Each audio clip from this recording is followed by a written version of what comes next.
Welcome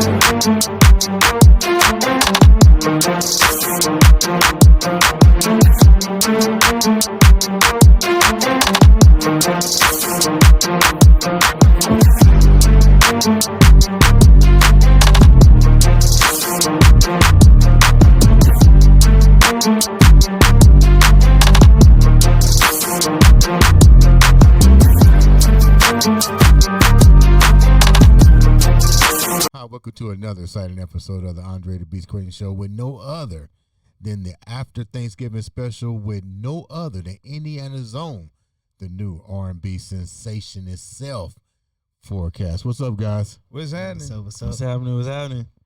Man, look, I'm happy as hell. I just had Thanksgiving dinner, and now you guys are here as well. I couldn't ask for a better After Thanksgiving special. Sure. So what's been going on with you guys? Well, we just had Thanksgiving, so we good and full now. But CJ's been performing with Babyface. He's been rocking it out. We just seen him in Cincinnati at the Hard Rock. For sure. That was a really dope experience. Seeing that man on stage doing his thing. NEKO, he's modeling. He just actually came from a fashion show. And CJ just came from work looking like... Nah, Doc, I had to pull a Superman. Yeah, change that card, Doc. That's crazy. But I'm going to ask a couple questions real quick. Let's start with you, CJ. Mm-hmm. You're all over social media. You've been blessed to be with Babyface on tour, along with B. Thompson. Yeah, yes, sir. Man, what's that like? Man, it's a blessing. As I always say, man, it's just like one of those situations where it feels like a dream. You know what I mean? Like every time you kind of go into airports and you land and the drivers are there, and then you get the opportunity to, just do what you love to do and what you've always wanted to do since you was a kid. You know what I mean? So it's one of those situations where it's a blessing. It's truly a blessing. God is good. What kind of pressure are you up under now? Because before you was under pressure with these two guys, but it's total. It has to be a total different environment for you now. Man, are you talking about with Babyface? Yeah. Really, to be honest, it was pressure. I would say for the first 2 shows that I had to do. Because those 2 shows I was only supposed to be a fill-in. I wasn't supposed to, be signed on full time. So for those 2 shows, in me, I felt like I had something to prove, and I had something to show, like, hey, this is what I feel like I'm here on this earth to do. Mm-hmm. And honestly, I went out there and just did it, and I was blessed enough for him to think, okay, well, hey, he's good. You know what I mean? Like, let's sign him on. And after that, it's really honestly no pressure, because when you get to be around such a legend of his magnitude, right, and understand that he's really just a humble, laid-back guy, man, like, and just a regular human being. You know how, like, when you grow up and you see celebrities and you think, like, oh, larger than life, you know what I mean? Right. You can't touch him, man, you know what I mean? You can't talk to him, and things of that nature. But to be able to sit down and conversate with him, talk with him, and really kind of pick his brain with certain things of how he does his shows, and how you may write a song or whatever the case may be, and then to be surrounded by the band members as well, you know what I mean, and that authentic vibe that we all have, and that authentic, brotherhood that we all have, it feels just like, again, like a blessing. It doesn't really feel like pressure. What did you bring to the table back to these guys that you learned while you was off? Because at the end of the day, let's get real, you're 4CAST. Oh yeah, for sure. You're 4CAST, you're MECAP. Yes, what do you bring back? Because that's a learning experience for you. So what do you bring back and share with these guys to elevate not only NEKO, but Al as well, and more importantly, your brand? Because Babyface is the brand. For sure. Now you got to build, let me rephrase this. You guys are already a brand. Let's call it what it is. You are already a brand. So what do you bring back from that experience to Al, and what do you guys feel about the experience that he's sharing with you guys? Man, honestly, just learning different techniques and things that we can do in our show. Such as what? As far as just less is more. Like, we don't have to necessarily go on there and how we used to do jump on speakers and you know what I mean, and like pelvic thrust. You don't want to have knees like mine. Yeah, man, listen, man. But honestly, though, like, even though that's great, you know, that's a form of entertainment. Like, that's amazing. But learning from Boss, from Babyface, all you have to do is just do what God blessed you to do. And it will speak volumes for everything, right? And that's with us, like with our choreography and how we carry ourselves and how, you know, we, you know, construct our shows and how we want our shows to go as far as, you know, energy-wise. Do we want this energy to be right here? Should this energy be right here? Or should this slow song go right here? And it's just learning how he does it and incorporating with us. You know what I mean? That's what I feel like it kind of brings back to it because it takes our show to the next level. What do you think about that? Yeah, he brings more of a professional show when he comes back and, you know, kind of teaches us what he knows, you know, for instance, spacing and, you know, energy, you know. What does spacing mean? So like spacing would be like, you know, somebody's got to be center, you know, you can't be off to the left too much, can't be off to the right too much. You know, of course you know, they X the mark out, but you got to be conscious about it, you know. Yeah, did you see that guy that went viral?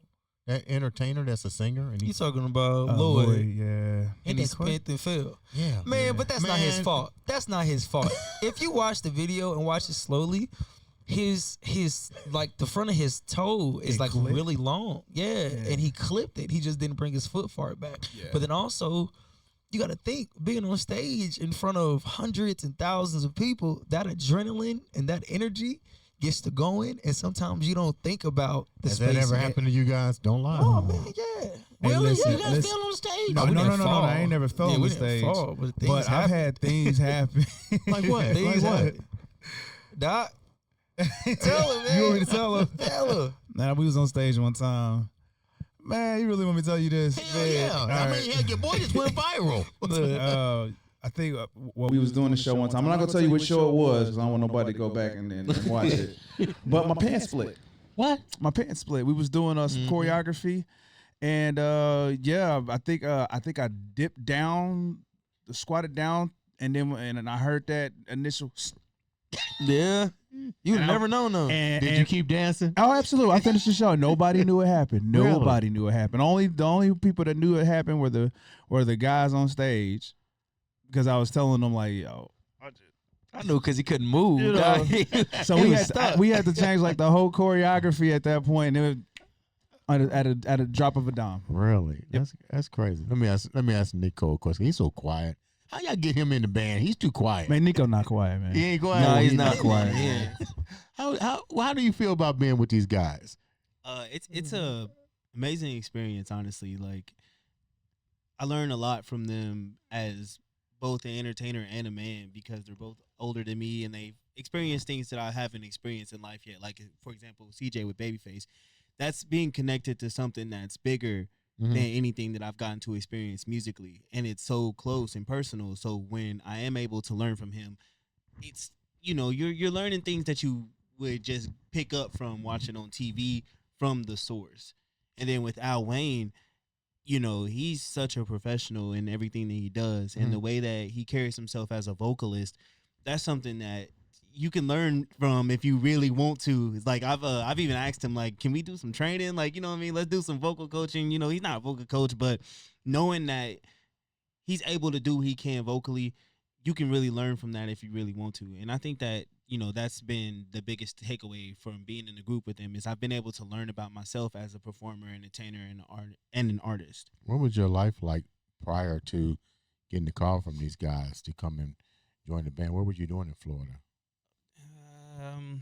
I was with family, and I had just started putting out like my solo songs again. Like, that's been my thing since I started, even back in the day making music. I don't really care about the glitz and glam of it. I don't care about being like anybody's pop star or nothing like that. I just want to make good songs, and to hear somebody say that song resonated. I liked how that sounded. I like how that felt. So you were still doing music while you was in Florida? Yeah. But not to a high magnitude? Yeah, I wasn't performing music. Did you guys hear his music while he was still in Florida? Oh, for sure. Yeah, I got a CD. Snap. Yeah. But yeah, so it was just a matter of just I wasn't at first when I first went out there. Of course, when you move to a different state, you got to get adjusted. And I had, things I had to take care of responsibility wise. Mhm. So once I got comfortable and I got my footing underneath me, I was just like, you know what? Like, I got my studio together and I just started recording and I just put a song out. And I was just like, When you got a call from them, what was that like? Were you really ready to move? Did you ask for an opportunity to do something different? I was praying on it. I wasn't necessarily praying for an opportunity in music. I was just praying for a sign that moving was the right thing, and not necessarily moving from Florida, but moving as in getting up, getting the call to move and do something different.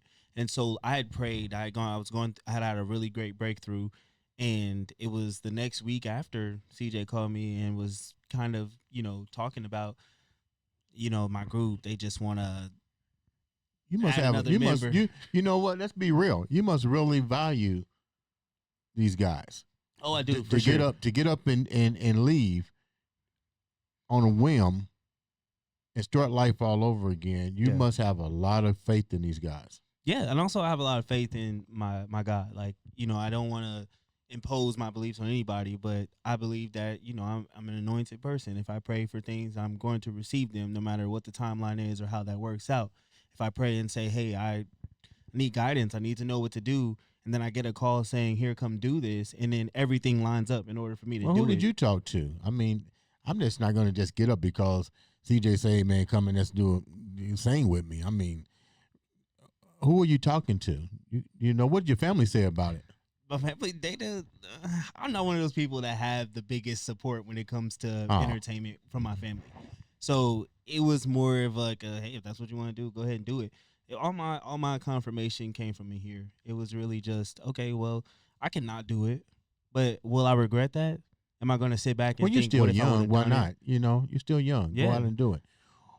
What made you reach out to him? Man, honestly, it was one of those situations where, because we really hadn't talked in like probably like a year or two, you know what I mean? So I need to stop saying that because he's gonna get on me by saying that. But we haven't. Don't feel bad. I got buddies. We're so tripped out. I'm just telling my business. Look, no, I got buddies, man, that that I don't talk to, but when we talk to each other, it might be a year. We still, hey. Oh yeah, for sure, what's for going sure, on? for sure, and that's talking about saying, you know what I mean? yeah. I was talking about Unc because Unc gonna get on me about that. Blooper. But anyway, no, seriously. We didn't talk for a couple years, and once we started kind of having those conversations, you know what I mean, and talking again, it was like you just said, just pick right back up. You know what I'm saying. So it was one of those situations where, like I said, I talked to him and I was like, "Hey, man, like, they again Did you talking talk? about." Did you talk to Al first before? No, I didn't. I talked to him because, again, this was something that we've always dreamed about. You know what I Okay. mean? Like doing the music and doing a group, and like he said, like, just being a part of the music industry and like being able to take care of our families and take care of our children and doing what we love to do instead of doing something that we have to do, if that makes sense. Yeah. So it was one of those situations where, like I said, we were just talking about it, man, and it was like, well, what if you talk to the guys and we can try to figure something out. And he was like, all right, just talk to him and see what happens. I think I called him the next day, if I'm not mistaken, and I talked to him. And we had a conversation. He was like, "We'll talk to Unc about it." He talked to Unc, and I think when I got back in town from those show runs that we had a meeting conversation about it. They talked to him, and he was locked in, like he was in there. Yeah. When CJ wind up getting the opportunity to go with Babyface and stuff, and you realize that it's going to be for the whole entire tour, pretty much. How did that shift? What kind of pressure did that put you under to continue to be 4CAST, continue to make, is it called EPs, EMs, and singles? EPs, singles. Yeah, like how much pressure was now put on you, because he's got enough pressure.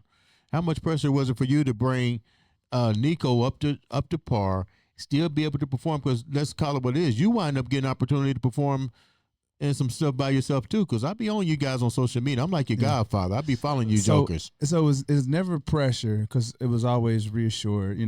He's my brother. We talk that it's no matter what, we are gonna always come back to 4CAST. So it was never, there's no pressure or anything like that. Even when, I was, I'm doing like the spinners thing with Rodney Stepp, I'm gonna always, come back and, make sure that we take care of 4CAST. We always make time for it, So, and then with NEKO, what was your question? It was a 2-part question, or yeah, like how was it to bring him up to speed with what you guys wanted? Because you're trying to basically, your father is known for 4CAST. You're trying to, so many opportunities are happening for you guys, but the bigger picture is you started at 4CAST. Yeah. And now you're bringing NEKO in to come all the way from Florida and stuff, but you guys are still doing other ventures. How difficult is it now to really keep this a tight-knit unit and stay focused? You don't get on these charts being number one without, having more opportunities coming. But sometimes, let's call it what it is, you can kind of lose focus too a little bit. I mean, you can get focused, but you can lose focus. But at the end of the day, we talk and we stay connected. So, I mean, when he first started, there was learning that he needed to do. Of course, there's always going to be that kind of pressure. You mean learning this for what? Dancing, singing, the lyrics? Dancing, the singing, the choreography, the lyrics, all that good stuff, It was probably more pressure on him than it was us. Was it pressure? Yeah, it was pressure. What was the most pressurable part for you? I think just living up to the expectation. They had built a really great reputation for themselves, and I didn't want to come into something and be the detriment. I didn't want to be the downfall. I didn't want to be why did they put him in the group? And I'm sure it happened, but I knew that what I was bringing to the table and what I was going to do and how I was going to fit into the mold, it was more so going to happen because people are negative as opposed to what I'm actually not able to do for the group. So that was my personal pressure, is how do I get myself up to that speed from just making songs at my house to now being a full-blown entertainer in a city that's knows these guys for being full-blown entertainers. And it was the diamond making pressure for sure. Go ahead. If I could say something real quick too, it kind of goes back to what we talked about before, right? So a lot of people ask that, like, how is it, with me being on the road with Babyface, or how is it with him with the spinners, or him doing this fashion modeling thing, and even him being the writer that he is, writing for other people and etc. It's an example that I always use with New Edition, right? New Edition is the base home, or the home base, right? The foundation, the seed that was planted into the ground, right? So when a tree is planted into the ground and it grows, what does it grow on the tree? Branches, right? So you have different branches that go out, and like on that New Edition tree, you got Bobby, right, that did his thing. You got Ralph that did his thing. You got Belle Biv DeVoe that did their thing. Johnny Gill did their thing, did his thing. But what is the base?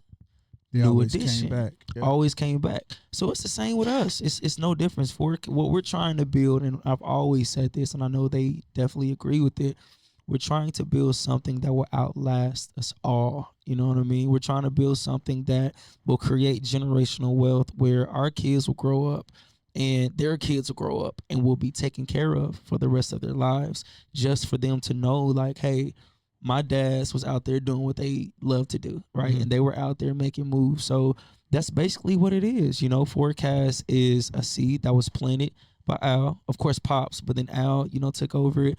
And once that seed was built, right, I came along, and, NEKO came along, and other people came along.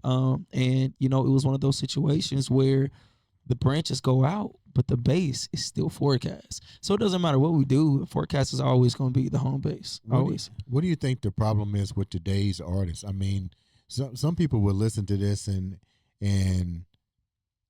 there's always envy to a degree, because you got a lot of people say, well, I'm doing this. What do you think the handicap is with artists today that just can't seem to get to that threshold? It's not enough patience. It's not enough patience. And I mean, they can speak for themselves, you know what I mean? But I'm even talking to myself, because when I was younger, as a kid, I was always worried about when am I gonna get a record deal, right? When are we gonna get signed on? When is somebody gonna see us? When are we gonna do this? When are we gonna do that? But growing up, I didn't realize that you're so in love with the end result, right? And you're so in love with getting to that final result instead of falling in love with the process. Because what the process does is it grows you and it matures you, and it puts you in a mindset of understanding that maybe I have to go through these things so I can be what I want to be. And I feel like if a lot of artists, and if I could tell my younger self as an artist, patience, because once you have patience and you understand patience, everything happens on time for a reason, right? Our time sometimes may not be the best time that we have, but when it happens, we have to be prepared. You got to be ready, and you got to be willing to take that call. So, I mean, of course, they can speak for themselves, but I would say patience, the main thing. I would say more or less, and everything he said is true, by the way. Everything, I agree with everything he said, but relevance and work ethic. A lot of these artists, they don't put the work in, that they should. They think that, well, I can just do this and then I'm gonna blow up, or I can do that and I'm just gonna blow up. No, you gotta do interviews. You gotta be in the movers and shakers' ears. You know what I'm saying? You gotta be talking to the promoters. You have to stay relevant. And if you're not relevant, if you disappear and you're out of sight, out of mind, then you'll never make it in this industry. This industry is quick, and it's what are you doing right now? What do you guys say about that? Yeah, I agree with both of them. And I think also it's a matter of knowing exactly who you are and what you want. It's easy to look at what the next person has going on and go, dang, I wish. But do you actually even want that? Like for me, I've always known I don't really want to be the biggest pop star to ever do it. If it happens, it happens. And I'm going to be ready for it, like Al said and like CJ says. But what I want is to create something that someone goes, that is it. I love that affected me in this way. You don't have to be the biggest pop star in the world for that. So you can be okay with where you are in your journey if you understand who you are and what you want, and not just get caught up in, well, if I'm making music, I have to be the person who gets signed to the biggest record label with the biggest record deal in the world and blah, blah, blah, blah, blah, blah. No, the guy who wants that should go for that. And you, as who you are and what you want, and if that's what you want, then you have to want that for yourself in your own way. So I guess in other words, you need to figure out, have a clear mind and figure out exactly what destination you're trying, or what journey you're trying to follow. Let's go to this question. You guys are MECAP. What made you decide to be MECAP artists and decide with a label, period? Because most people, there's always that conflict between signing and non-signing and being an independent. And let's start with you, CJ. What's your take on all that? Honestly, I mean, the reason I know he was joking about it, it wasn't that much. I wasn't blowing him up that bad. Like I was hitting him up periodically when we have shows. But I saw what Unc was doing with MECAP. And I saw, Did you know about him prior? Did either one of you guys know about him prior? I knew of him. I didn't know, you know what I mean? Of course, he can speak for himself, but me personally, I didn't know him personally. I just knew of the accomplishments that he's done. I knew him just for simply, his name being known really in the music industry as far as in Indianapolis and Indiana, just the world in general. And so, like I said, when I saw him on Facebook, I did my research. I looked him up on Google. I typed his name in, the typical stuff that you would do. And everything was legit, man. I saw it for myself. And once I saw what he was doing for Damon, when Damon was opening up for so many people, so many artists, and then I saw what he was doing for Kelsey. Those are the main two that I saw. So I kind of felt the same way for us. Like I felt like we should be on those stages. I felt like we should, be in those lights because we were putting in the work. Did you guys reach out to Kelsey and Damon because you knew them and say, hey? No, me personally, I didn't because I didn't know them personally. Did you know them? So I had ran into Uncle Sid and Damon because they had called me to run sound for them. Oh. And I seen how Uncle Sid was managing Damon. And I was thinking to myself, man, listen, if I needed a manager, that's how I want my manager to be, because he was on me, make sure that Damon's stuff was there, on his stuff was ready and on time, make sure his sound was good, like he was on top of me. And me being a natural leader and a manager, because I had managed 4CAST and made sure that we were doing everything from the bookings and everything, I got tired of doing that, and I needed somebody to take that role. And Uncle Sid was the perfect person to take that role. And I like you said that, because most people would not have the foresight to, because this is you guys' creation. So let's put it like this: most people would not hand the keys over to somebody else. That speaks unselfishness on your part, but it also speaks maturity and the growth mindset that you saw the bigger picture for you and CJ and NEKO. Right. I couldn't be an artist and a manager at the same time, because one would take over the other. Like when we do shows, I had to be the manager and the sound man and the artist. And it was pulling me in too many different directions, so I had to make a choice. Did you talk to CJ about the choice? Man, I was getting on him about it. Yeah, he was tired of it, man, because at the end of the day, like, was it really cramping his skill as an artist?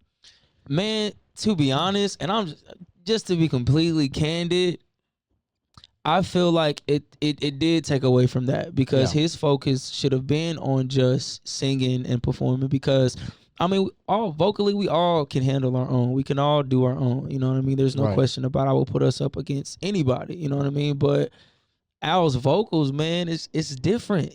So by him being, the lead singer pretty much, you know what I mean, singing most of the leads and et cetera and stuff like that, I wanted him to focus on that and focus on that aspect, instead of doing a whole 3-4 hour show and then he got to go collect the money, you know what I mean? And everybody watching him because he just got done performing, and it's like he walking around like, nah, he didn't need to do all that, especially the booking and stuff. My mindset had to change from manager to artist in a blink of an eye. Oh, that's too much. And sometimes it would affect me on stage. I wouldn't necessarily be in artist mode. I'd have still been in business mode. And sometimes business will make you mad. And I would step on that stage with that stuff on my mind, and like he said, you can tell. How did this affect you guys' relationships? And it didn't. No, not at all. Man, we don't listen, man. Like, I know a lot of people gonna see this interview, man. We don't have problems, man. I mean, it's a brotherhood, man, and of course, in any brotherhood, any friendship, anything like that, you got to hold your brother accountable. You got to hold your friend accountable. And one thing I've always told him is I looked up to him. I still do to this day. You know what I'm saying? On certain standpoints of what he does and how he performs. Like NEKO said, his vocal ability and all of that. And me being the protective guy that I am and the caring guy that I am, when I love somebody, I love them. So I wanted him to just do what he was blessed to do, right? And I didn't want him doing all that. So having that conversation, like, it was just little bro to big bro. Like, I was telling him, like, man, you don't need to be doing that. You need to be focused on this.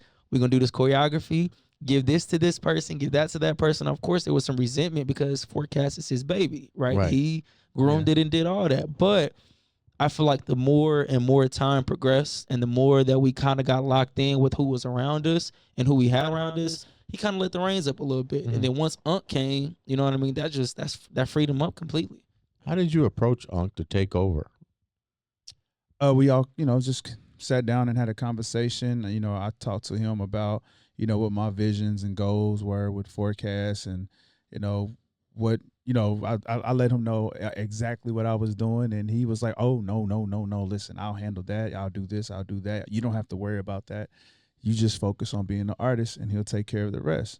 And I had already seen how he, was, managing Damon. I had full confidence that he could, handle that. How did it sharpen your game?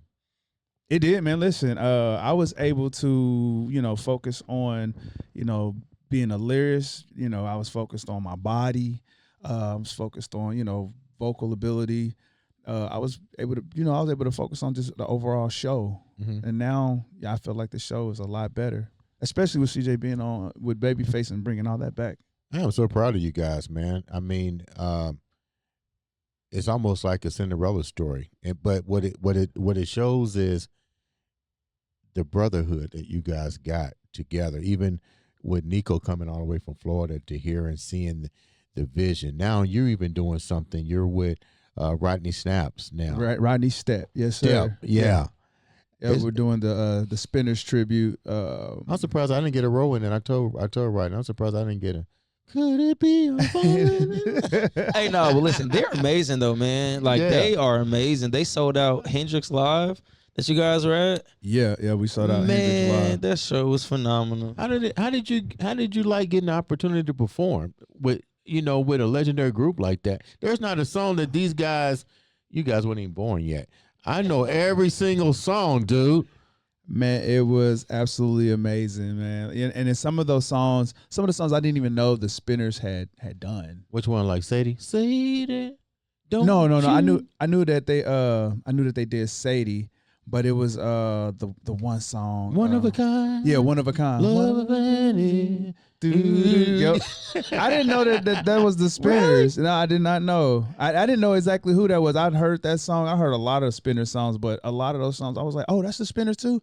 Oh, that's the Spinners too? Oh, shoot. Okay. See, you was still in the crib. I mean, yeah, but parents would play that on Sunday while cleaning, man. Talk, Doc. Yes, sir, Doc. Well, we play that all day. But yeah, it's a great opportunity. We got another opportunity to perform with Mr. Rodney Step at his holiday soul review. When is that? That's gonna be December 6th. It's gonna be at the Madam Walker Theater. How do they get tickets? We might as well go and plug that now. Contact Rodney Step. No, you can go to the Madam. You can go to the Madam Walker website. Madam Walker, the Madam CJ Walker website. You can also go to the desk. They have like the little box office there still, and then you can follow us or follow Rodney Step, and and if you scroll down our page, you'll see the link. Is it a black tie affair? I like black tie affairs. I think we're missing those. I would say, dress up, man. You gotta bring your A game. No jeans and no. They coming with their lemon pepper steppers. They coming in there come on, lemon pepper steppers. What's been the most exciting thing about being able to recreate a legend like that? The legends.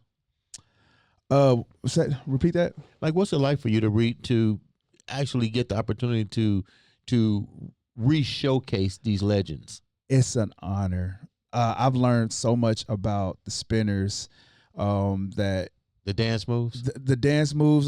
Felipe, the history behind all the Spinners and how many Spinners came in, how many Spinners. You know what I'm saying? Like all that.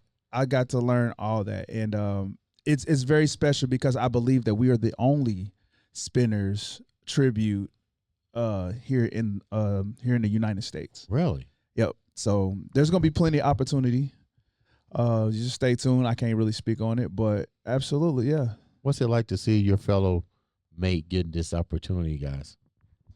Man, it's an honor, man. You're gonna be the backup. Look, man.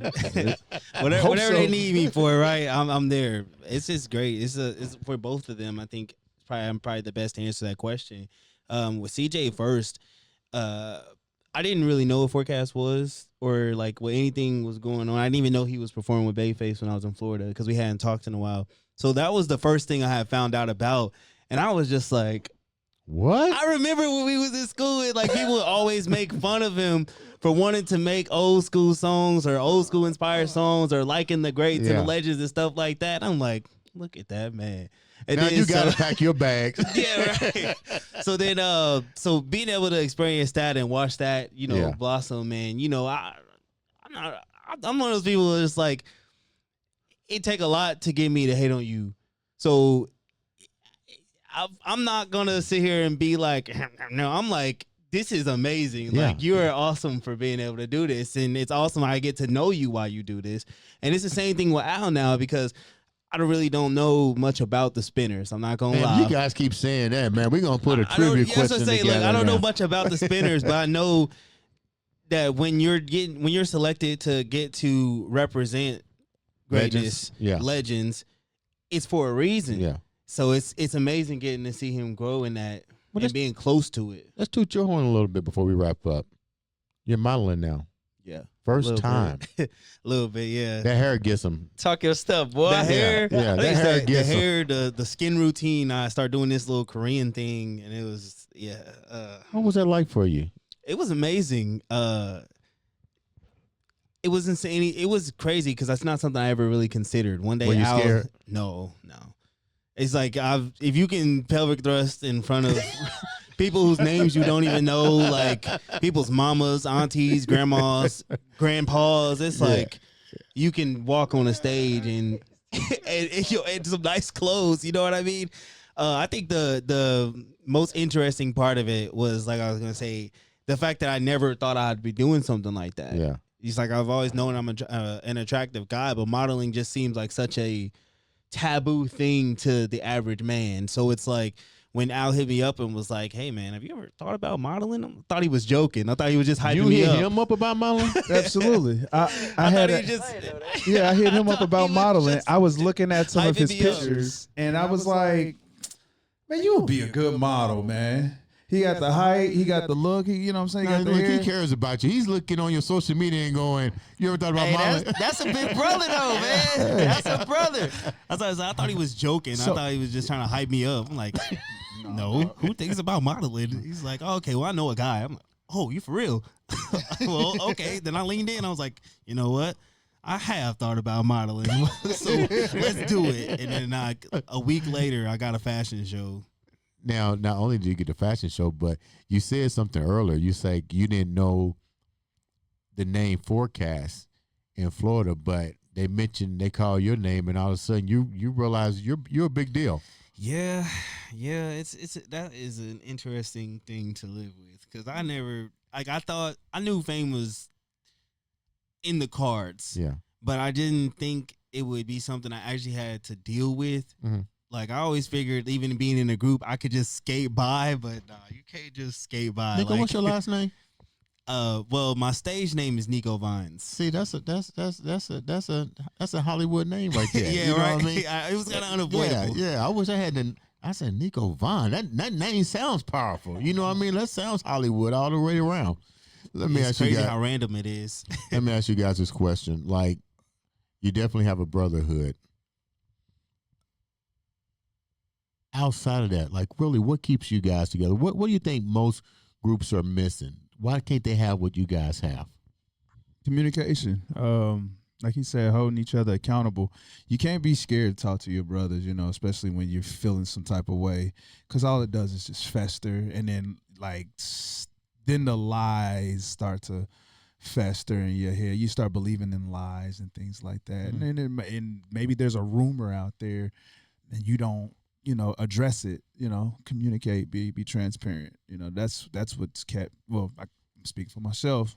They can speak for themselves, but I feel like that's what keeps us tight.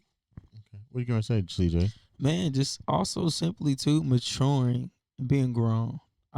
It's one of those things, man, in any relationship, friendship, brotherhood, like he said, you have to be willing to have those tough conversations.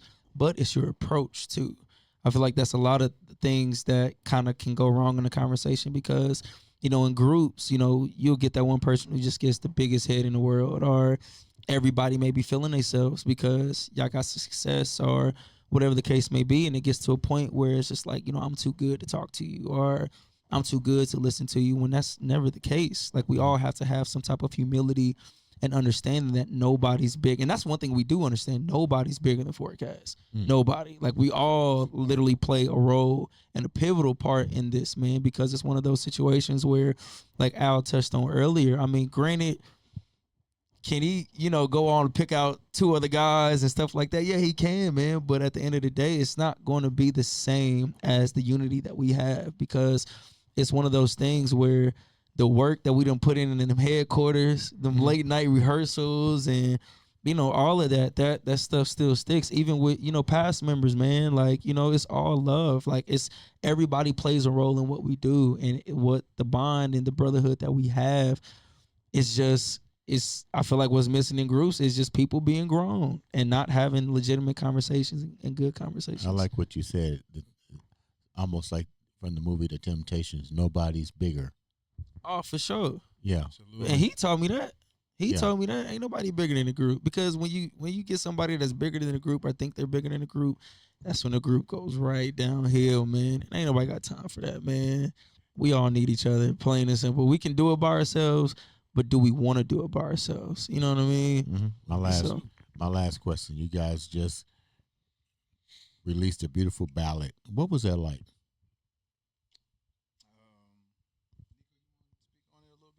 Yeah, I mean that was the biggest track I've ever been a part of. Really? Sound production wise, who was all involved with it, everything.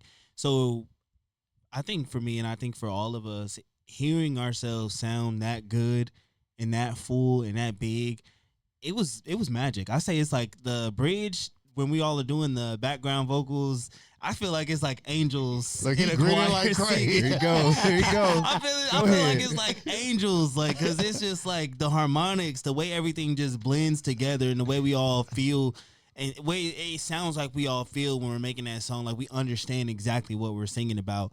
Like when sent me the track and was like, I need you to write a verse to this. When I first heard it, I was like, this is a complete song. How do you write a verse to this? Right. But I kind of broke it down, and I was just like, okay, he wants to know, since everybody wrote their own part, what he was wanting was to hear what our take on romance and taking a chance on romance looks and feels like for us as individuals. And you can hear that with each verse. Mm-hmm. Like Al, he wrote the bridge and his verse, so you can hear his idea of romance. You hear CJ's idea of romance, where it's just like, please take your time. Please understand this is where we're at in our relationship, and this is how I'm going to help you understand what I want from you and what I want from our relationship.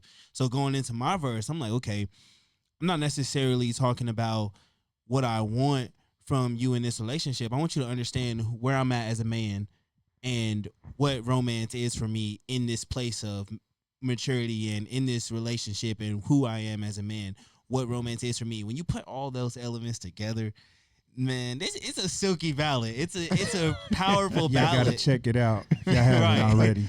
So let me ask Al, what was your take on that when you wrote your lines and so forth? What was you going through? So yeah, the lyrics that I wrote came from a very, very personal experience in a personal place. Everything that I wrote, I lived, and the experience was amazing because now I'm able to put what I express and what has happened to me or what I've done into music.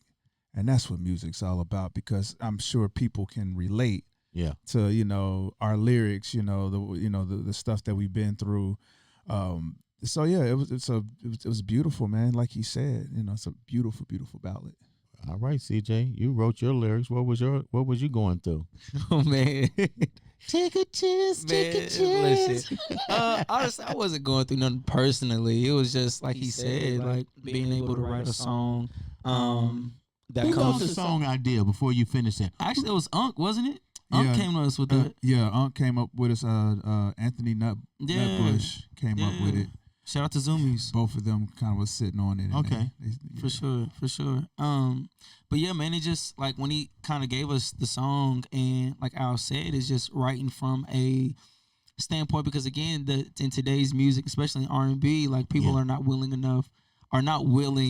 to tell a story, if that makes sense. Now, granted, every artist is different. Like your form of artistry and your form of music, if that's what you believe in, if that's what your passion is, all by means necessary, do it. You know what I mean? But it's one of those situations like with Take a Chance on Romance, like you don't see a lot of guys that's willing enough to tell their women, hey, like, I know things has happened. I know you've been through some things in the past, but, take a chance. And coming from a background where I grew up on, Temptations and Jodeci and, Boys to Men and Four Tops, kind of going back to that regimen of taking that loving and passion and that reaching for the air in the music videos, you know what I mean? Singing like to Nayu. Yeah, falling to your knees and, you know what I mean? Like begging your woman. Just, is that all in one. That came from my What's the difference between the songwriting skills between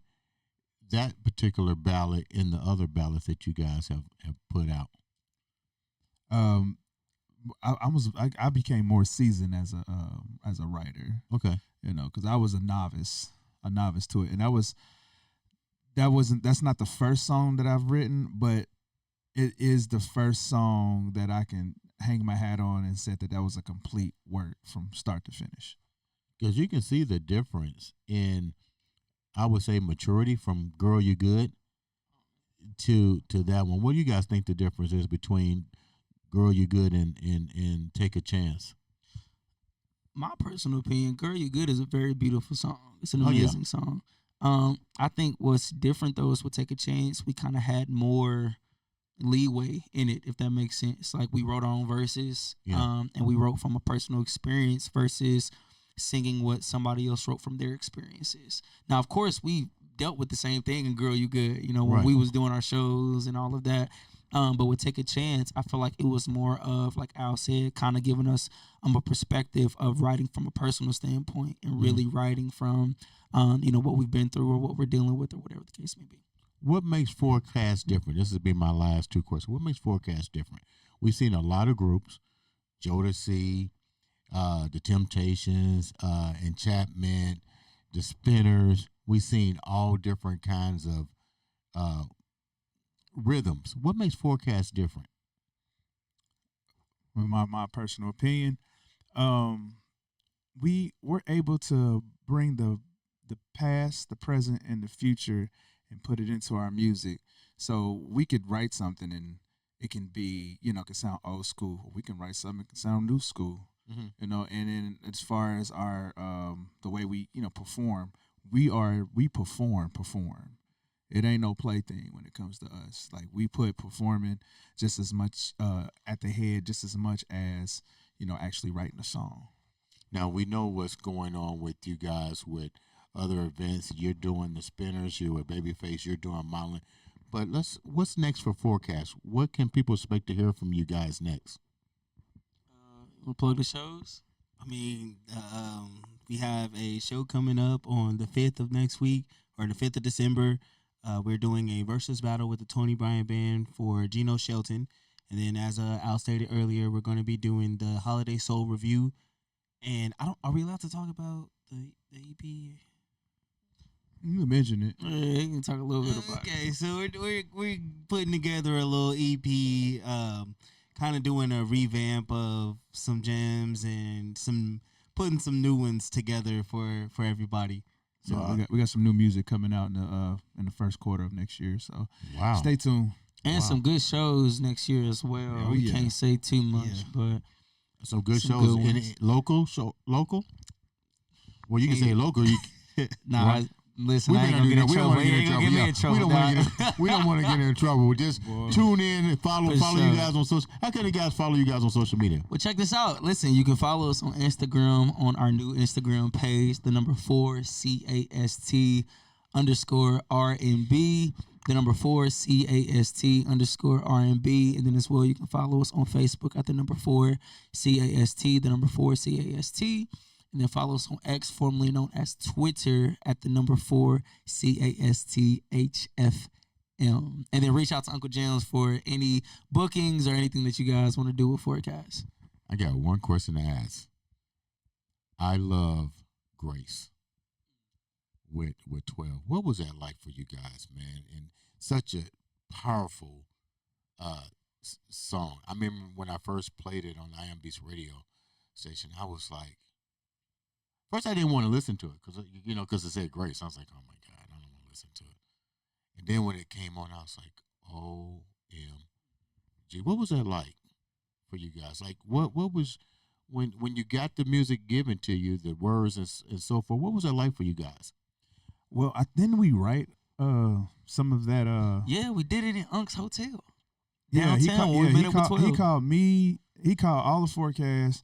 And 12, and there was somebody else there, and we all kind of had like this brainstorm on the song or whatnot. So we're sitting there with pen and pad, writing the lyrics to the chorus of the song, and we went back and forth a little bit, and we finally came up with it. And then it dawned on me, like, because it was like a part in the song. It was a part in the lyrics, and then we was trying to make it fit, and it didn't really fit. And then we actually found the actual lyric to complete the actual chorus together. Did 12 tell you what kind of song it was meant to be? Did he say, "Look"? Yeah, we had already known. Yeah, you can, but also too, like you said, you hear the name, you can tell. Yeah, you know what I mean. What it's going to be about. It was just off for me, knowing that 12 is a rapper. I'm like, what is Grace? So The song is beautiful, man. Yeah. That song is awesome. Before we wrap up, let's start with CJ, because we're going into the new year. Yes, sir. Thank you guys for coming on the show after Thanksgiving. Thank you for having us. Oh my God, anytime. The door is always open for you guys. Yes, sir. I wish you guys nothing but best every time I look at you guys. You guys are always doing something. You're definitely a role model to the city. They should give you guys the key to the city. And I guess a two-part question. I noticed a lot of the artists now here in Indiana are looking to share their gift, mentoring. Is that something you guys gonna do as well? absolutely. Yeah, for sure. For sure. We actually went to a couple schools, what was that, last year? Yeah. And talked to the kids, went to different classes and got a chance to sing for them. What's the young people's oh response? my gosh, man, it was amazing, man. I'll never forget. There was A lot of questions. Yeah, and remind me, there was one class that we was in where there was this little boy, and he was really shy, man. He was really shy. And the teacher had told me, I think she had told you, I think he was talking, I don't know what she was doing. I think he was talking to somebody. But the teacher told me he brings a keyboard to class every day. Really? Yeah, so I told Al and told, the other people that were there. And basically, you know what I mean? I was just like, man, he got a keyboard. I said, we should hear him on the keyboard. So he brought the keyboard out. Man, he'll tell you, man, dude got the pluck, and it sounded good. I was like, wow. It sounded good. I mean, how old was he? Probably no more than like 7 or 8. Yeah, man, he was a kid. And like a little prodigy. Man, and he was so shy.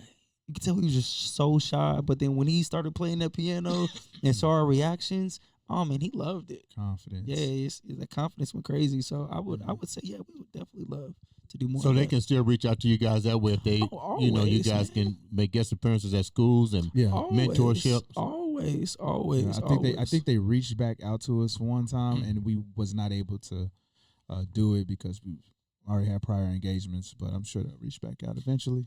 I think what would be dope is if we all, could go back to our high schools. I'm getting ready to ask that. Have you been invited back to the high schools? Man, actually, I was in talks with it like last year, but things kind of didn't go well because the schedule conflicts and all of that. Yeah. But I feel like if we like him going back to his high school, us going back to our high school, and like being able to talk to the kids, that would and be stuff. so dope. Funny story. I know you want to wrap up, but we actually did as East 97 go back to our high school. It's on YouTube. We did. It is. And we did a song we should not have done at school. And there was a part where we said a lyric we should not have said, and you can hear one of the moms in the video go, "No!" And she was sitting right in the front. But even speaking of that, like that just shows. Like we were passionate in what we did, man. We didn't care about, because a lot, like when you graduate high school, you'll get you some people that don't mind going back, right? But then some people was like, man, I'm not going back to there. Like we gone. Man, we didn't care, man. We had the opportunity, and just like that, we were the first ones, and I believe the only ones in Warren Central history to ever perform at prom. Really? Ever perform. We performed at Jodeci. Come and talk to me. Wow. Yeah, man. Yeah, that's crazy. Just talk about memories. Do me a favor. I want each one of you guys to leave the viewers with an inspiration. So when they go into 2026, they can have that same drive that you guys had. Let's start with you, CJ. I would say this, right? Take care of your mental health. And I feel like we all can agree and attest to that. Take care of yourself. It's okay not to be okay. All right. It's okay to talk to people about how you feel. It's okay with venting about how you feel. But always remember, what you go through at the point in time of what you're going through doesn't dictate what's going to happen in the future. So what's happening right now is not going to carry on until that next day or the next day or the next day if your mentality is changed, right? So always stay positive. Always keep positive people around you. Always be real to yourself and take it easy on yourself, right? Don't go so hard on yourself. Give yourself grace. Give yourself time. Give yourself patience, and understand that everything is a process, right? And if nobody's told you that you're amazing, you're amazing. And if nobody's told you they love you, we love you. Hey, I like that. I would say going in 2025, this was always told to me, always be authentically you. And in the process of you being authentically you, if someone tries to copy you, don't take it as an insult. Yeah. Take it as a compliment, because you're inspiring somebody to do something that you're doing, and you're doing something right. And if you, when them haters start coming, just know you got your finger on the button. You're doing it. Yep. And I want to say, have faith in your testimony. We're all being used to be a part of a narrative, a part of a bigger story. Have faith in your role, and make sure that you're doing everything you can to make sure that you're proud of the role that you're playing, and you're proud of who you are. Ladies and gentlemen, thank you guys for taking time out to bless me after Thanksgiving special. Make sure you guys go into the event that's called the what is it again that you guys? Oh, you All Stars. We got All Stars December 5th for the Tony Bryant Project versus, and then December 6th, which is the following day, we'll be at the Rodney Stepp Holiday Soul Review. Make sure you guys come and check us out there. Make sure you guys go check that out. Click that button. Subscribe, like, share, follow. Click that button, because sometimes all it takes is one click to make a difference in not only your life but somebody else's life. This has been another, and I do mean another, exciting episode of the Andre the Beast Crayton Show.